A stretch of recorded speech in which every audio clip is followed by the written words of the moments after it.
ada satu nasihat dari ulama yang luar biasa. Kata ulama gini, kaifa yastaqimu dhil wal 'udu mi'waj. Bagaimana bayangan itu akan lurus sedangkan pohonnya bengkok. Ini nasihat dari para ulama. Kaifa yastaqimu dhil wal 'udu mi'waj. Bagaimana bayangan itu akan lurus sedangkan pohonnya bengkok. Lalu para ulama menjelaskan maksud dari kata-kata bijak ini bahwa yang disebut dengan pohon atau batang kayu itu adalah iman, hati, batin, nafs, jiwa. Sedangkan bayangan adalah zahir kita, perbuatan kita, akhlak kita, amal-amal kita, ibadah kita, itu adalah bayangannya. Jadi seolah-olah para ulama mengatakan, bagaimana mungkin amal seseorang itu akan lurus kalau niatnya nggak ikhlas? Gimana caranya? Itu sama halnya dengan tidak mungkin bayangan itu lurus sedangkan batang kayunya bengkok. Nggak mungkin. Itu sebuah perumpamaan, tamsil atau bahasa kita analogi yang paling dalam dari para ulama. Kaifa yastaqimu dhil. Gimana caranya bayangan itu akan lurus sedangkan kayu yang menjadi sumber bayangan itu bengkok.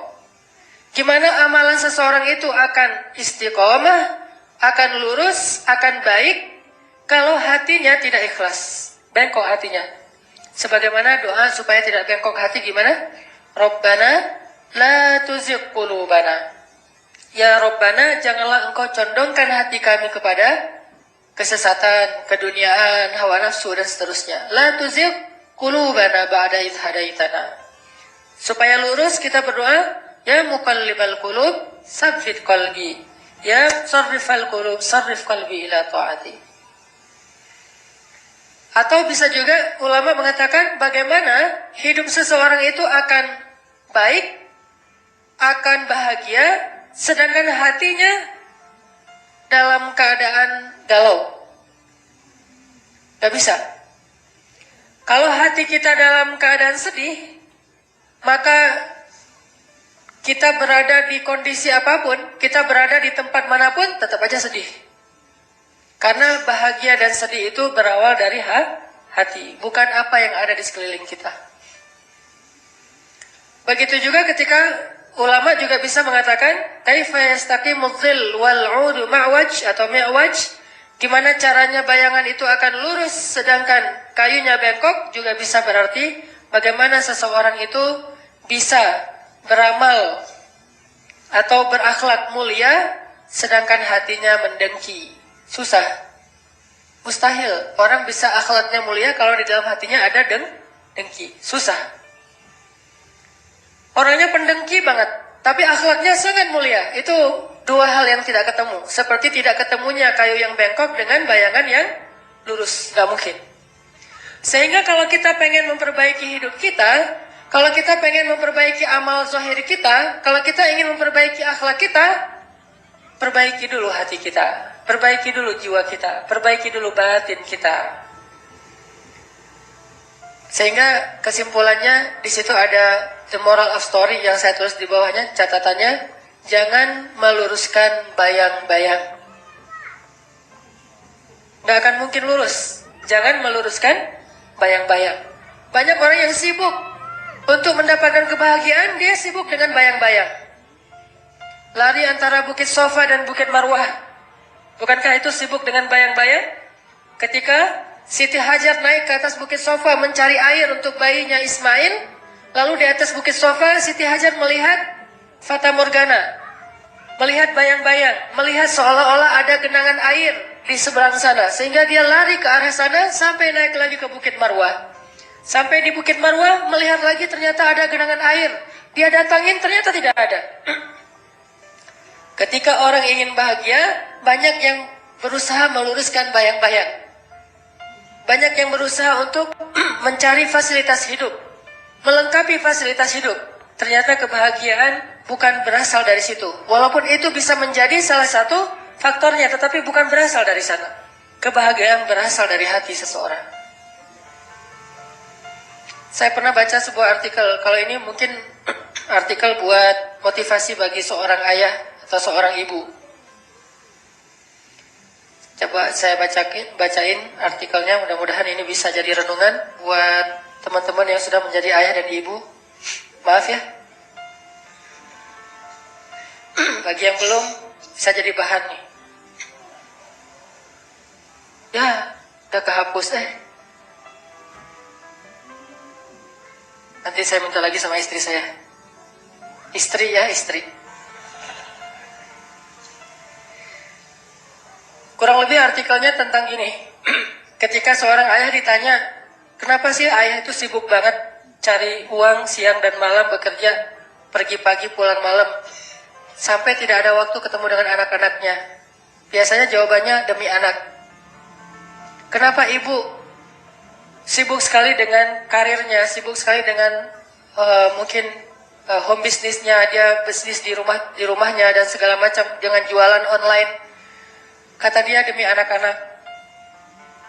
Kenapa seorang ayah itu sering keluar kota? Katanya demi anak-anak. Sibuk ayah dan ibu demi anak-anak. Tetapi ternyata anak-anak tidak butuh semua fasilitas yang mewah itu.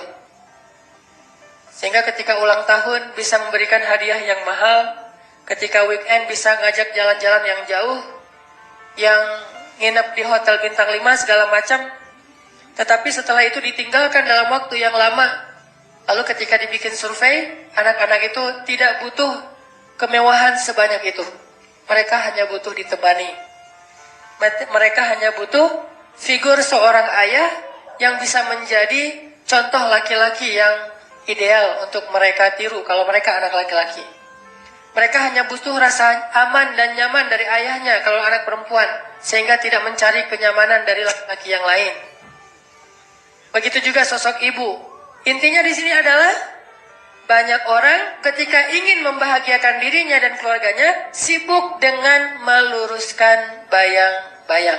Itu maksud dari kata ulama. Kaifa yastaqimul dhil wal 'udu mi'waj. Sehingga dari sini teman-teman sekalian, kita menyimpulkan bahwa dalam Islam itu amal terbagi kepada dua. Baik itu disebut dengan ibadah, disebut dengan muamalah, apapun lah. Yang jelas amal itu terbagi kepada dua. Pertama disebut dengan amal batin, dan yang kedua disebut dengan amal zahir. Kalau kita membaca sejarah kehidupan Nabi Muhammad itu, maka sejarah tentang Nabi Muhammad itu juga terbagi dua. Amal batinnya Nabi Muhammad itu disebut dengan sarirah, dan amal zahirnya Nabi Muhammad itu disebut dengan sirah. Pernah dengar sarirah? Belum pernah? Selama ini kita banyak belajar tentang Nabi Muhammad, sirahnya saja, zahirnya. Nabi Muhammad secara zahir memakai apa? Seperti apa penampilan fisiknya? Tapi kita lupa dengan sarirahnya.